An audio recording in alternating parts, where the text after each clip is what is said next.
का जो चैप्टर है चैप्टर 4, जो कि बहुत ही इंटरेस्टिंग चैप्टर है, काफ़ी ज़्यादा हमसे रिलेटेबल है और हमारे मतलब जितनी आम जिंदगी में भी बहुत ज़्यादा इम्पैक्ट करती है, जो कि है हीट यानी कि टेम्परेचर। ठीक है, हर दिन आए दिन हमारे मुंह से कभी ना कभी निकल ही जाता है कि चलो कितना गर्मी है, आज का मौसम कितना सुहाना है, या फिर आज कितना ठंड लग रहा है। सब कुछ जो है आप दिन भर कभी ना कभी मतलब दिन में एक बार कंपल्सरी आप हीट से रिलेटेबल कुछ तो कुछ कहेंगे ही, नहीं तो आप कहे बिना रह नहीं सकते। ठीक है, इसमें बहुत सारे फैक्ट हैं जो कि हमें जानने की जरूरत है एंड ऐसा कुछ मतलब कॉन्सेप्ट तो नहीं है जिसके लिए आपको बहुत दिमाग लगाना पड़ेगा या फिर दिमाग लगा के सोचना पड़ेगा। बस थोड़ा सा देखना है, सुनना है अच्छी तरह से एंड याद रखना है। ठीक है, तो चलिए स्टार्ट करते हैं। तो जनरली हीट जो है हमें कैसे पता चलता है? जो हमारा सेंस ऑर्गन होता है, यानी कि हमें जो टच करने से, जनरली फील करने से पता होता है कि ये थोड़ा सा गर्मी है। गर्मी का मौसम हमें इसलिए पता होता है कि हमारा जो ऊपर का स्किन होता है यही हमें सेंस देता है कि मतलब आज थोड़ा क्लाइमेट बहुत, आज का वेदर जो है गर्म फील होता है या फिर गर्मी देता है या फिर चिपचिपाहट देता है या फिर जो है हमें हॉट फील कराता है। ठीक है, ये सब चीजें जो है हमें सेंस करने से ही पता चलता है, लेकिन ऐसा हमेशा पॉसिबल नहीं हो सकता कि हम किसी चीज को छू के ही पता करें कि ये कितना गर्म है। मान लीजिए कोई पानी जो है बॉइल्ड वाटर है एंड उसको जो है ढक के रख दिया गया है और आपको पूछा जा रहा है कि इसका टेम्परेचर कितना है बताइए, तो आप उसमें उंगली डाल के पता नहीं कर सकते हैं। ठीक है, उसको मेजर करने के लिए हमारे पास डिवाइस होती है जिससे जो है हमें पता लगती है कि इसका टेम्परेचर कितना हो सकता है। तो जिस डिवाइस से हमें टेम्परेचर की पता चलती है उसको हम लोग क्या बोलते हैं? थर्मोमीटर बोलते हैं। ठीक है, तो जनरली हम लोग अपने जिंदगी में कभी ना कभी इसको यूज किया ही होगा, नहीं किए होंगे तो डॉक्टर जनरली इसको यूज करा दिए होंगे हमसे टेम्परेचर जानने के लिए। तो ऐसा कोई नहीं होगा कि जिनको टेम्परेचर का मतलब कभी भी यूज ना करना पड़ा हो। बहुत ही छोटा सा डिवाइस होता है, आगे मतलब आता था कि मतलब एक कांच का डिवाइस होता है, उसमें जो है एक सेक्शन रहता है, नीचे वाला जो सेक्शन होता है उसको हम लोग उसका बॉल बोलते हैं, यानी कि थर्मोमीटर का बॉल बोलते हैं। उसमें जो है मर्क्यूरी रहता है, मर्क्यूरी एक मेटल होते हुए भी लिक्विड मतलब स्टैंडर्ड टेम्परेचर में ये जो है लिक्विड स्टेट में रहता है, जो कि हमें जनरली टेम्परेचर मतलब बताने के लिए हेल्प करता है।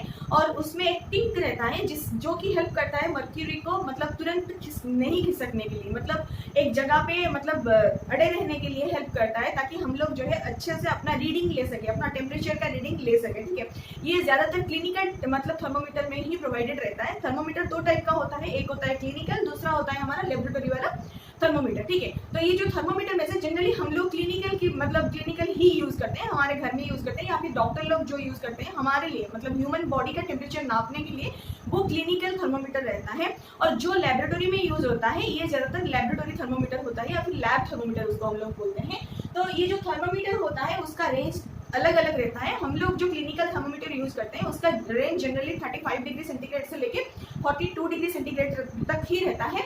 एंड इसी में ही जो है किंक रहता है, मतलब वो जो ग्लास वाला थर्मोमीटर होता है ना, उसमें एक निब के आसपास यानी कि बल्ब के आसपास एक किंक रहता है, जो कि मतलब मर्क्यूरी जो भी उठा हुआ है रेंज तक उसको उस स्टैंडर्ड तक रहने के लिए हेल्प करता है। ठीक है, लेकिन ये जो किंक है जनरली मतलब हमारा लैब थर्मोमीटर में नहीं दिखता है, जो कि मतलब बहुत थोड़ा सा लंबा रहता है, हमारे रेंज से कुछ ज्यादा रहता है। और इसका रेंज जो होता है लैब थर्मोमीटर का -10 डिग्री सेंटीग्रेड से लेकर के 110 डिग्री सेंटीग्रेड तक जो है स्प्रेड किया हुआ है। ठीक है, तो ये तो पता चल गया हमें टेम्परेचर के बारे में एंड टेम्परेचर के डिवाइस मेजरिंग डिवाइस के बारे में। तो टेम्परेचर आखिर में क्या होता है? टेम्परेचर ये होता है कि जो हम इसका मतलब मेजरिंग एक डिग्री होता है उसको हम लोग बोलते हैं टेम्परेचर, यानी कि जो हीट होता है। ठीक है, हीट जो होता है उसको हम ऐसे ही टेम्परेचर नहीं बोलते हैं, उसका एक पर्टिकुलर डिग्री हमें एक मतलब मेजरिंग डिग्री मिल जाता है, या फिर हम उसको मेजर करने के बाद हम अगर उसको बताते हैं कि देखिए ये इतना डिग्री मतलब हीट हो चुका है या फिर इसमें इतना डिग्री का हीट रहा है, तो उसको हम लोग टेम्परेचर बोलते हैं। कुछ एक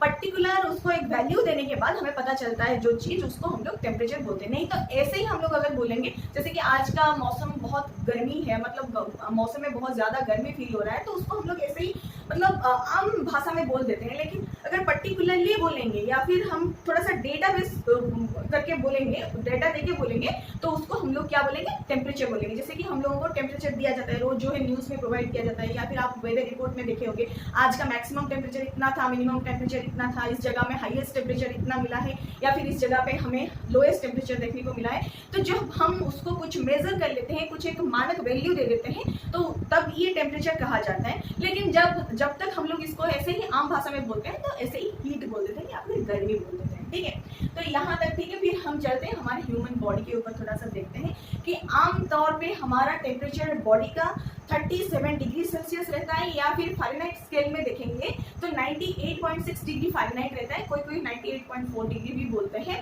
फ़ारेनहाइट स्केल में। और सेल्सियस स्केल में अगर हम लोग देखेंगे तो ये टेम्परेचर रहता है 37 डिग्री सेल्सियस, ठीक है। तो ये जनरल मतलब एक हेल्दी ह्यूमन बॉडी का जनरल टेम्परेचर है, या फिर आप बोल सकते हैं कि मॉडरेट टेम्परेचर है, ठीक है। ये जो होता है हमारा हीट जनरली हाईएस्ट से लोएस्ट जगह पे फ्लो करता है, यानी कि जो हाई टेम्परेचर वाली जगह है या फिर ऑब्जेक्ट है, वहां से लो टेम्परेचर वाली जगह या फिर ऑब्जेक्ट तक ये हमेशा फ्लो करता रहता है, ठीक है।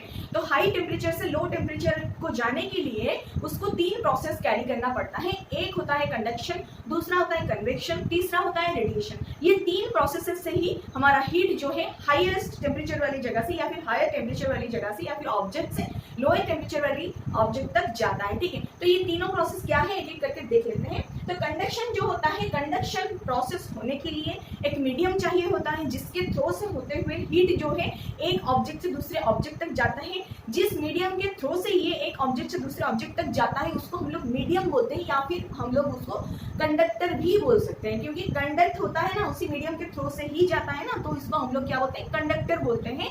तो जनरली मेटल जो होता है हमारा, जैसे कि आयरन हो गया, एल्यूमिनियम हो गया, कॉपर हो गया, सिल्वर हो गया, गोल्ड हो गया, ये सब जो है बहुत अच्छी सोर्स मतलब अच्छी कंडक्टर माना जाता है। हीट जो है सॉलिड मीडियम में ही हो सकता है, यानी कि कंडक्टर जो है एक एग्जिस्टेंस होना चाहिए कि हमारा जो सॉलिड मीडियम होता है उसी में ही जो है हमें अच्छी खासी कंडक्टर मिलती है एंड उसके थ्रू से जो है हीट पास होता है, ठीक है। हायर मतलब हायर टेम्परेचर से लोअर टेम्परेचर तक पास होता है सॉलिड मीडियम के थ्रू से, जिसको कि हम लोग कंडक्टर बोलते हैं, ठीक है। और कंडक्शन जनरली जहाँ पे अच्छी खासी मीडियम प्रोवाइडेड है उसी जगह पे ही पॉसिबल हो पाता है। जहाँ पे अच्छा मीडियम नहीं मिलता है वहाँ पे कंडक्शन नहीं होता है, ठीक है। कंडक्शन जनरली आप इतना याद रख सकते हैं कि कंडक्टर के थ्रू से होता है, इसीलिए कंडक्शन उसको बोला जाता है। तो कंडक्टर यानी कि एक मीडियम होता है, और वो मीडियम जो कि अच्छा मतलब अच्छी तरीके से हीट को ट्रांसफर कराने में हेल्प करता है। जैसे कि आप एग्जाम्पल ले सकते हैं कि जब हम गैस के ऊपर पैन गर्म करते हैं ना, पैन के ऊपर कुछ भी रोटी वगैरह बनाते हैं या फिर केक वगैरह फ्राई करते हैं, अंडे का आमलेट वगैरह बनाते हैं, तो उस टाइम क्या होता है, जो फ्लेम होता है वो डायरेक्टली रोटी तक नहीं आ जाता है, वो पैन के थ्रू से होते हुए रोटी को आके गर्म करता है, ठीक है। तो ये पैन जो होता है ये आयरन या फिर एल्यूमिनियम का एक मीडियम होता है, जिसके थ्रू से जो है ऊपर में होने वाली चीजों तक जो है हीट पहुंचती है, ठीक है। तो इसको जो है मीडियम एक चाहिए होता है, कंडक्शन प्रोसेस को कैरी करने के लिए एक मीडियम अच्छा खासा चाहिए होता है। लेकिन दूसरी जगह पे यहाँ पे हम लोग देख सकते हैं कन्वेक्शन जो होता है, यहाँ पे पूर मीडियम में ही काम चल जाता है, यानी कि हमारा जो वाटर होता है या फिर एयर होता है ये लोग पूर मीडियम माने जाते हैं। इनके थ्रू से इतनी अच्छी खासी जो है मतलब कंडक्टर में जैसे हीट का ट्रांसफर हो पाता है ना, उस तरह से नहीं होता है। तो फिर यहाँ पे कैसे होता है थोड़ा सा देख लेते हैं। जो हमारा वाटर है उसको जब हम लोग गर्म करेंगे तो उसमें एक साइक्लिक प्रोसेस होता है जिसके थ्रू से जो है हीट कैरी आउट होता है, कहाँ से कहाँ तक, हायर टेम्परेचर से लोअर टेम्परेचर तक। वो कैसे होता है, जब हम लोग हीट एक बाउल में लेके बिठा देते हैं फ्लेम के ऊपर, तो नीचे वाला जो वाटर रहता है उसको डायरेक्टली फ्लेम का जो है हीट पैन के थ्रू से या फिर बाउल के थ्रू से मिलता है, ठीक है।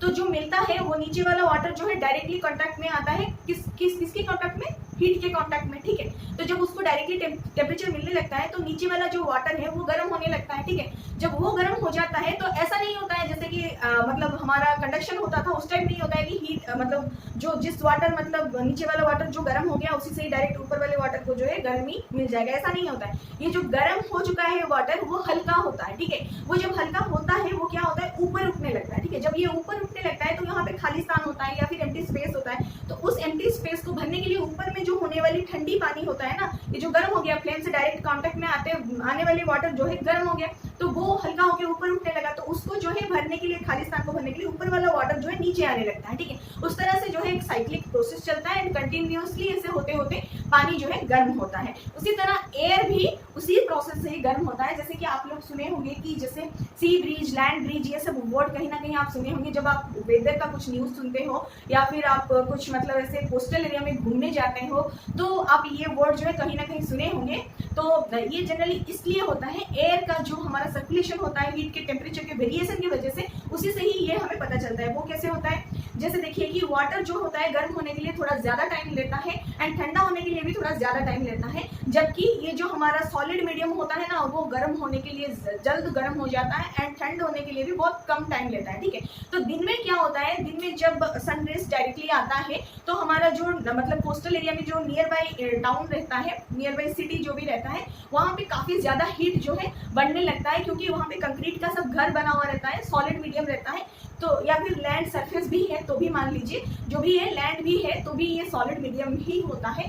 तो वहाँ पे जब सन रेज डायरेक्टली हीट करता है तो वहाँ पे टेम्परेचर बहुत जल्दी ही बढ़ने लगता है कंपेरेटिव इन कंपेयर टू हमारा वाटर मीडियम जो कि सी या फिर ओशन कुछ भी आसपास है। तो ठीक है, कोस्टल एरिया में आसपास सी ही होता है, तो उसी को कंपेयर करते हुए लैंड मासेस जो भी पास में सटा हुआ है उसमें जो है एकदम से सडनली जो है बहुत जल्दी इसको कंपेयर करते हुए बहुत जल्दी यहाँ पे टेम्परेचर राइज हो जाता है। कहाँ पे? लैंड सरफेस के ऊपर।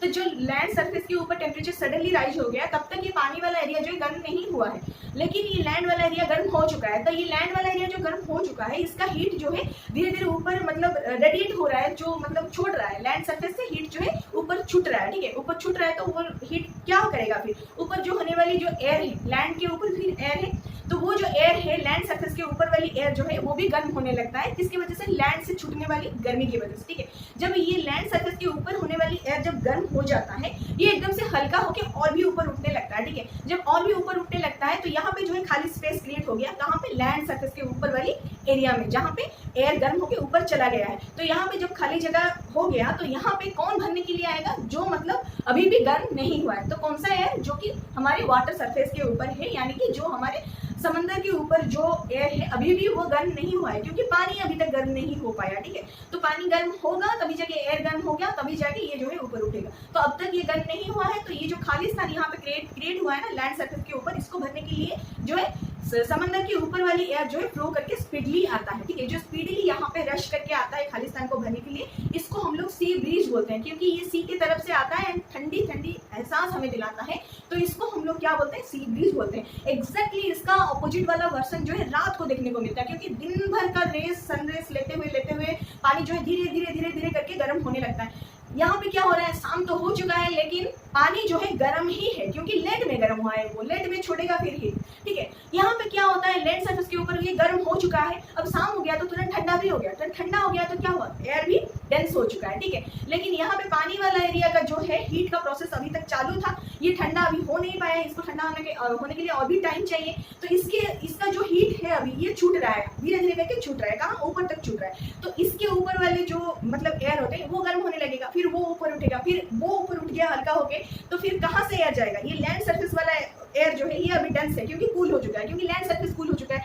तो ये वाला एयर जाएगा समंदर के ऊपर, समंदर वाला एयर आएगा, गर्मी हवा जो है यहाँ पे आएगा। ठीक है, तो इस तरह से जो है ये साइकिल चलेगा, क्योंकि ये लैंड सरफेस के ऊपर से होते हुए जाता है सी सरफेस तक, तो इसको हम लोग बोलते हैं लैंड ब्रिज। लैंड से फिर ये जो है ब्रीजिंग होता है, या फिर ये ठंडी हवा जो है सरफेस मतलब सी सरफेस के ऊपर जाता है, तो इसको हम लोग लैंड ब्रिज बोलते हैं। ये जनरली नाइट के टाइम होता है, इसीलिए जो कोस्टल एरियाज होता है वहाँ पे दिन में ना ज़्यादा गर्म फील होता है, ना रात में ज़्यादा ठंड फील होता है, क्योंकि रात के टाइम इनको थोड़ा सा गर्म हवा मिल जाता है ओशन के ऊपर से या फिर सी के ऊपर से, दिन में जो है इनको ठंडी हवा मिल जाता है सी के ऊपर से। ठीक, दोनों ही जगह पे इनको जो है फायदा होता है, इसीलिए कोस्टल एरियाज में हमें कुछ ज़्यादा गर्म या फिर ज़्यादा ठंडा फील नहीं होता है। यहाँ पे जो है एयर का सी ब्रिज लैंड ब्रिज देखने को मिलता है, यही जो है एयर का प्रोसीजर होता है गर्म होने का। ठीक है, यानी कि वाटर का हम लोग देख लिए एंड एयर का हम लोग देख लिए। अब देखेंगे रेडिएशन। ठीक है, ये तीसरा प्रोसेस होता है जहाँ पे कोई भी मीडियम नहीं है, ना पुअर ना स्ट्रॉन्ग, कोई मीडियम नहीं है, बिल्कुल कोई मीडियम ना होते हुए भी हमें जो है हीट मिलता है। कैसे मिलता है आप सुनेंगे तो चौंक जाएंगे। जो सन रेस आता है सबसे ज्यादा हीट यही से ही आता है, हमें इतना ज्यादा हीट सन से ही प्रोवाइडेड हुआ है, लेकिन विदाउट एनी मीडियम। ठीक है, कोई भी मीडियम नहीं होता है सन रेस को जो है धरती तक पहुंचाने के लिए, फिर भी हमें काफी ज्यादा मात्रा में जो है टेम्परेचर मिलता है। वो किस वजह से? रेडिएशन की वजह से। सन रेस का जो रेडिएशन होता है ना उसी से ही हमें हीट मिलता है।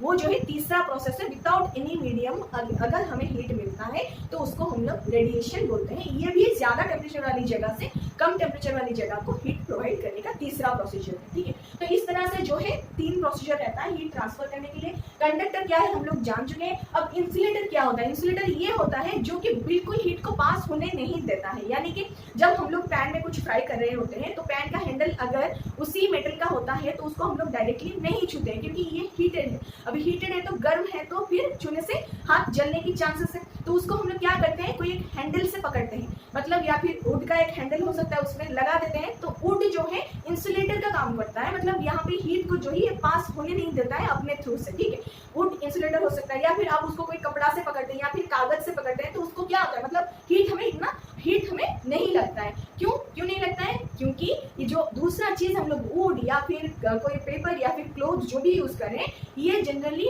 पुअर मीडियम है या फिर इंसुलेटर है, इसके थ्रू से जो है हीट पास नहीं होता है, इसीलिए हम लोग को हीट का जो है पता नहीं चलता है, जबकि पैन इतना गर्म रहता है, ठीक है। तो ये होता है इंसुलेटर। फिर थोड़ा सा देखते हैं कलर के हिसाब से टेम्परेचर कुछ वेरी करता है फिर या नहीं।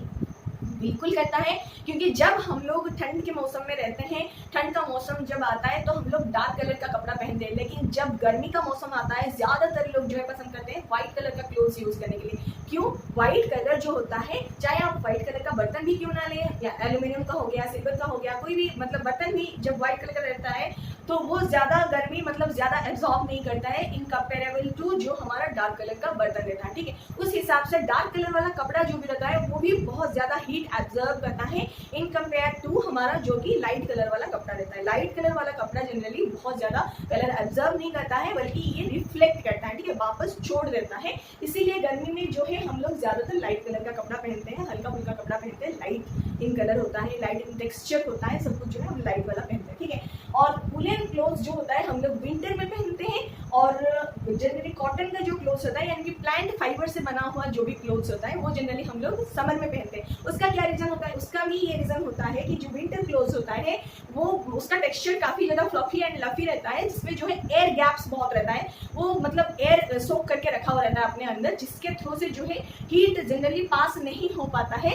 ये एक अच्छा मीडियम नहीं माना जाता है, जिसके थ्रू से क्या होता है ना, ये एक इंसुलेशन प्रोवाइड करता है हमारे बॉडी के हीट को, ठीक है। तो बॉडी का हीट जो है अंदर ही अंदर रहता है, एंड बाहर का ठंड जो है हमें अंदर फील होने नहीं देता है, क्योंकि ये जो एयर गैप रहता है ना, ये जो गैप रहता है, वुलन क्लोथ जनरली बहुत लाइट वेट होते हैं, उनके जो थ्रेड्स होते हैं उनके अंदर बहुत गैप रहता है, उनका सिलना भी आप देखेंगे तो छोटे छोटे आपको पोर्स दिखेंगे, ठीक है। ये जो पोर्स है इसमें सब जो है एयर गैप्स रहते हैं, ठीक है। ये जो एयर होता है ये इंसुलेशन प्रोवाइड करने में हेल्प करते हैं, क्योंकि ये पोर इन कंडक्टिंग होते हैं, टेम्परेचर को कंडक्ट नहीं करते हैं अपने थ्रू से, ठीक है।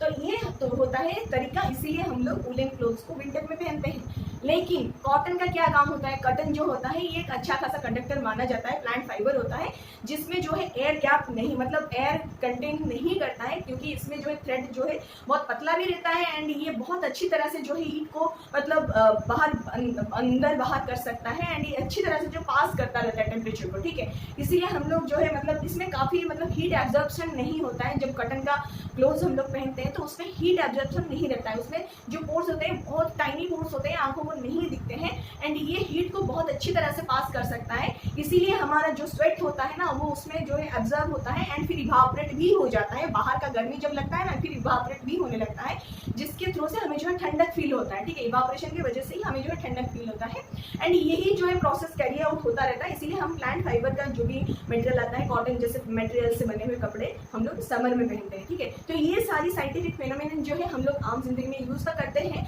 लेकिन इनके पीछे का रीजन जो है साइंटिफिक रीजन हमें नहीं पता होता है, जो कि बच्चों के दिए जाने वाले बुक में हमें मिलता है, ठीक है। तो बहुत ही अच्छे से इनको समझना चाहिए, सुनना चाहिए और दिमाग में बिठा लेना चाहिए, ताकि कोई बच्चा अगर आने जाने वाले रास्ते में अगर पूछ ले कोई 2-4 लोगों के सामने तो हमारा इज्जत ना चली जाए, ठीक है। Thank you so much. आशा करती हूँ आप सब मतलब सबको समझ में आ गया होगा, और अगर आपको अच्छी तरह से समझ में आ चुका है तो like share comment and subscribe करना मत भूलिए। Thank you so much.